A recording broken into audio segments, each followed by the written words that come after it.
In this demonstration, I'll be using php-admin to add rows or records to a MySQL table.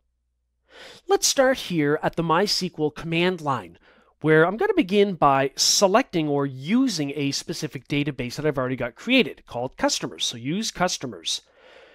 Then what I want to do is select everything from the West table. And I'll put in my trailing semicolon. So we've got one record or row for customer ID 0, city Las Vegas, last name of Doe, and first name John. Let's switch over to php-myadmin. Here in php-myadmin, in the left-hand navigator, I can see the customer's database. So I'm going to expand that and click on West. That's the table.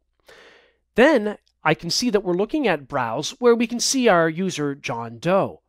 So what I want to do now is import a number of records from a CSV import file.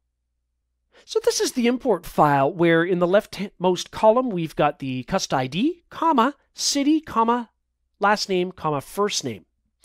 So now what I'm going to do is import that using php-myadmin, and it will of course generate the SQL statement which we'll see, which we could have entered from the command line. Let's give it a go. So back here in the php-myadmin web GUI, I'm going to go to the import button up at the top. First thing I need to do is click choose file and specify that CSV file. So once I've done that, down below, I may or may not need to make changes here. Let's see. So the format here is CSV, but notice many others are supported.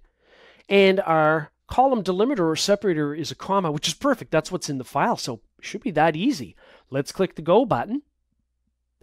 And we can actually see the structured query language that was generated to accomplish what we did with just a few clicks here in php-myadmin. So it's using insert into.